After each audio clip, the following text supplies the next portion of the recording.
Salut les amis, nouvelle vidéo sur un produit Inokim. Aujourd'hui c'est pas une trottinette, c'est une draisienne, la Inokim Ozo E. C'est parti.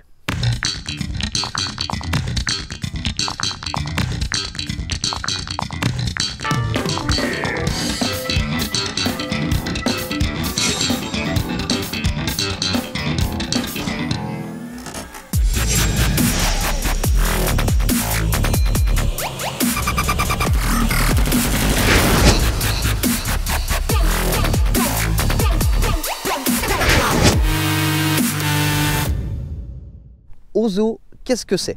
C'est une draisienne purement urbaine. Alors, draisienne pour la Ozo E, c'est celle-ci, et vélo électrique pour l'Ozo A. A comme assisté, E comme électrique. Là, nous avons l'Ozo E. Je vous arrête tout de suite pour ceux qui vont me dire ce n'est pas légal, ça va l'être, c'est en cours d'homologation, ce sera homologué L1E, c'est-à-dire comme un scooter électrique. Alors, qu'est-ce qu'on a là-dessus? On a une batterie 36 volts de 7,5 ampères. On a une selle ajustable comme ceci, voilà, qui peut aller de très bas à très haut. Je ne connais pas les mesures exactes. On a forcément un guidon pliant avec un lock très similaire à celui qu'on retrouve sur la comment ça s'appelait ça, sur l'Imax de chez X-Rider. Un très beau tableau de bord, pas très beau, si, un beau tableau de bord, on va pas se mentir, le voici. Voilà, c'est le nouveau display. Celui-là, vous allez le retrouver aussi sur la Quick 4, vous verrez. On a toujours une gâchette au pouce. Et surtout, comme d'habitude chez Inokim, on a un design qu'on va appeler clivant. Alors, pourquoi ça s'appelle Ozo? Je me suis posé la question. Et puis j'ai regardé le produit. Et j'ai fini par comprendre. Je ne vais pas vous faire un dessin, je pense que vu d'ici, vous comprenez exactement pourquoi ça s'appelle Ozo. Faut pas chercher bien loin, mais au moins c'est marrant. Donc on a les 4 dioptres légales, on est sur du 16 pouces par 2 pouces un quart de large à air.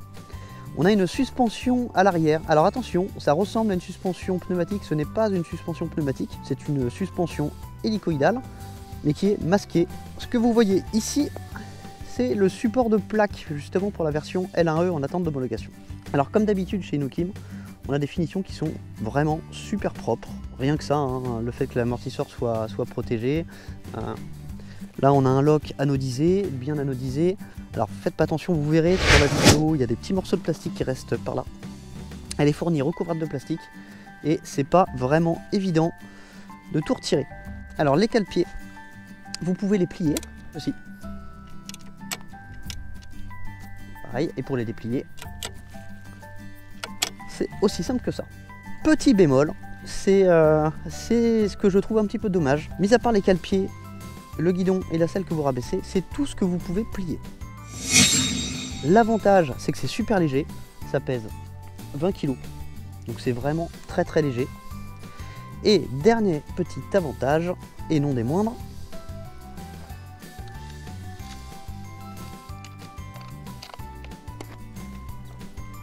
la batterie est amovible.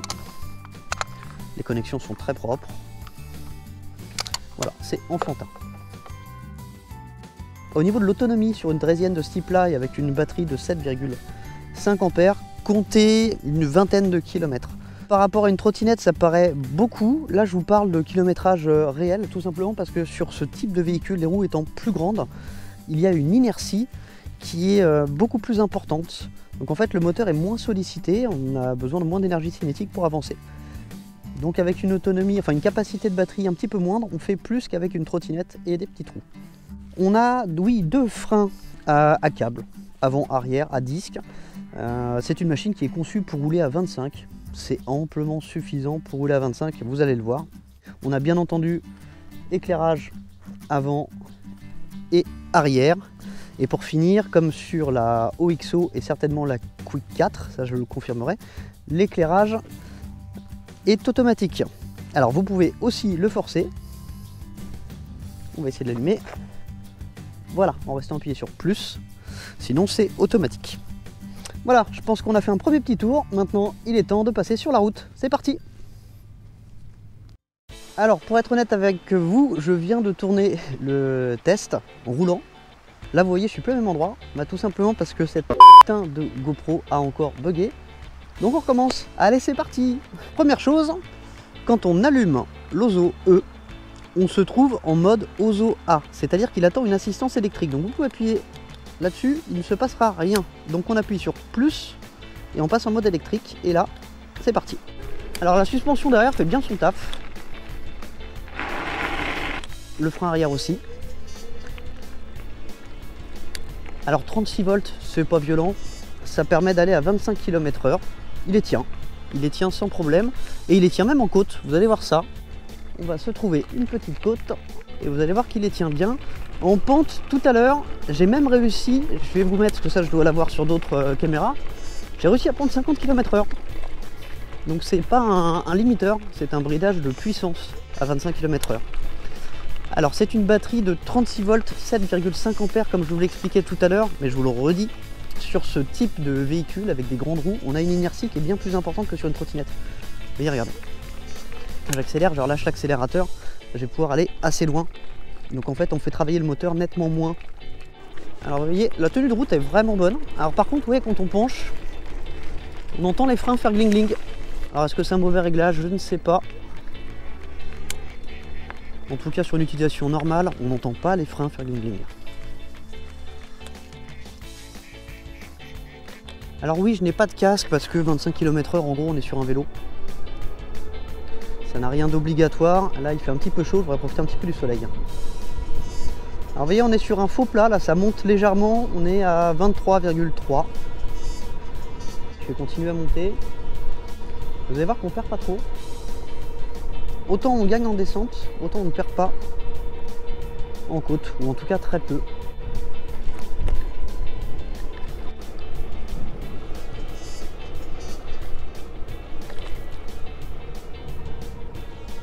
Alors voilà, retour sur le plat. Bon bah là je suis toujours à 23, mais on est toujours sur un faux plat. Ça monte légèrement. Alors au niveau du confort, je trouve la selle un petit peu dure. Elle fait un petit peu mal au cucu. Ça, bon, ça change. Il existe aussi dans les grandes enseignes des... Reviens là toi. Des espèces de housses en silicone qu'on met sur la selle pour ceux qui ont facilement mal au cucu. C'est assez efficace. Alors ça se conduit vraiment, vous voyez, d'une main. La tenue de route elle est parfaite. Je t'ai fait peur. Ça fait vraiment peu de bruit. Je sais pas s'il va y avoir de la place pour tout le monde là. Vas-y, vas-y Coco. Ne me remercie pas, espèce de... Alors là oui, je suis en pleine campagne. Alors est-ce qu'en pleine campagne c'est intéressant? Je suis pas sûr. Par contre, pour un usage urbain, moi je me serais très bien vu aller bosser en ville avec ça. Tout simplement parce que ça ne pèse que 20 kg, je vous l'ai dit tout à l'heure. Et 20 kg, bah, c'est facilement transportable pour un étage ou deux. Ça prend pas trop de place, je pense que vous pouvez prendre un métro pas trop bondé avec ça, sans qu'on vous fasse de réflexion. C'est un bon compromis. J'adore le tableau de bord. Enfin le tableau de bord. Le display est vraiment sympa. Au niveau de l'autonomie, je pense que ça va corroborer à peu près ce que je vous ai dit en début de vidéo. Je suis à 80% et j'ai fait 5 km. Donc grosso modo, je pense que les 20 km d'autonomie réelle, hein, j'entends bien, on va y arriver. Ouais, alors là, le problème c'est que pencher dans un virage à cette vitesse-là, c'est pas ouf.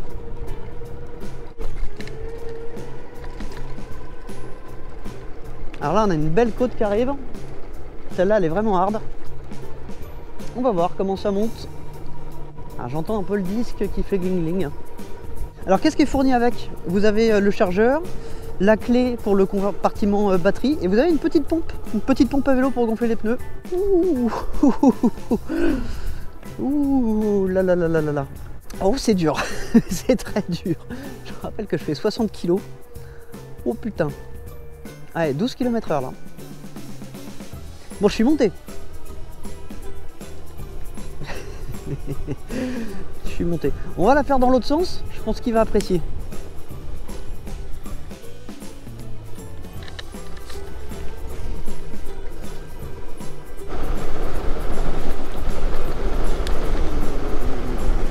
Ah, ça va mieux dans ce sens-là. Hein.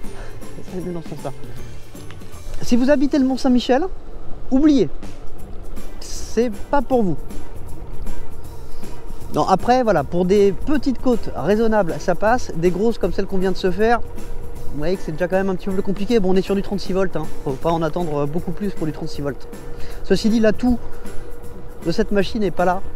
On est sur une machine Inokim et là il n'y a aucun souci là-dessus. On a des finitions qui sont impeccables, on a un design clivant, je vous l'ai déjà dit, hein, on aime ou on n'aime pas, mais en tout cas on va vous voir. Avec ça on va vous voir, je vous le garantis. On a la batterie amovible, c'est une très bonne idée. On a des freins à disque à l'avant et à l'arrière pour une machine qui fonctionne, enfin qui roule jusqu'à 25 km/h, c'est amplement suffisant. On va parler des avantages à rouler à 25. L'avantage de rouler à 25, c'est que vous avez le temps d'apprécier le paysage. Et je vous dis ça forcément quand je passe devant 3 poubelles, normal. Ah, je vous disais que la selle elle fait un peu mal au cul. Ouais, je confirme, elle fait mal au cul quand même.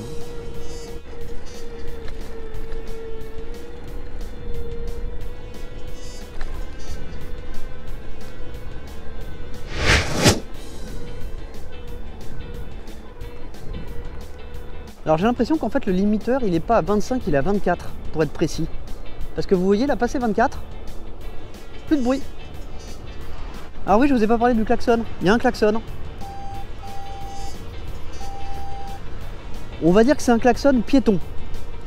Ah, il y a un mode sport et il y a un mode turbo. Alors c'est plutôt optimiste d'appeler ça un mode sport. Alors en mode turbo en fait j'étais déjà en mode turbo. Donc le mode sport est en dessous du mode turbo. Oh bah c'est la...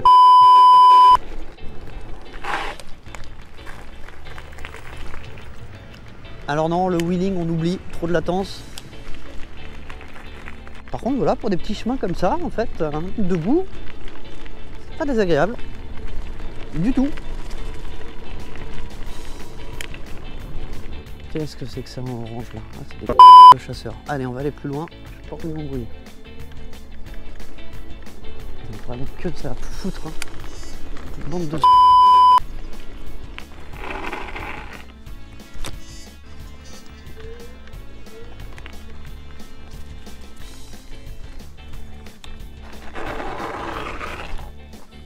Voilà les amis, je vous ai présenté le Ozo E, un produit que vous allez retrouver dans le réseau Padcom, c'est-à-dire Green Rider et plein d'autres enseignes.